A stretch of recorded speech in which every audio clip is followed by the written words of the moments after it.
Okay, here we go. Our CHOCLATIER multi-dimensional color technique. So I'm using two colors here, and I'll alternate them like between sections. So I'll hit the roots to mid shaft with the first color. Color 1 is a level 5 ash, and then the mid shaft I'll go in with my second color, which is a level 8 ash.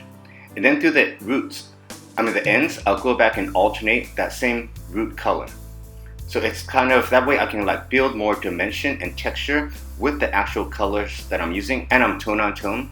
Just make sure that when you connect these two colors, that the level 5 ash and level 8, they have a little bleeding to kind of fuse together. Okay, so for example, if my first color, I go from like the level 5 at the root, the level 8 in the mid shaft, and then I'll go back to the level 5 at the roots.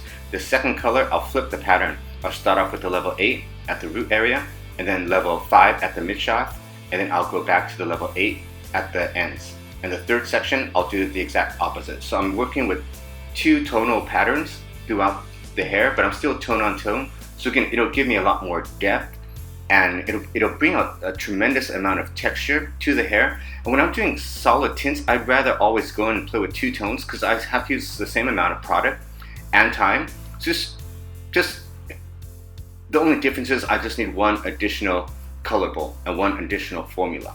But it gives the end result a lot more sophistication because again, we're using and considering so many more details, and the end result again is always better than one solid color.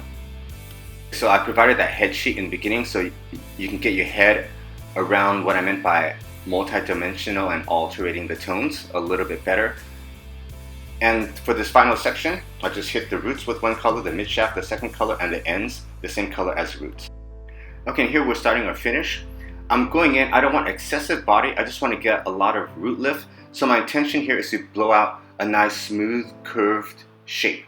I'll twist my round brush occasionally just to get some bend in the hair, and then once the hair cools off, it'll set that shape into the long hair. Because again, when you're dealing with this length of hair, gravity has a stronger effect of it. So you can anticipate, like in the salon, once you finish the blow dry, anticipate 10-15 minutes down the road that about a quarter of your body and texture will drop out. So in this salon, if I want to see a lot of body and root lift, I'll go and I'll blow it out stronger than I intended to be, and I'll just go in with a bit of shine after the finish. Alright, there we go, our CHOCLATIER multi-dimensional color technique.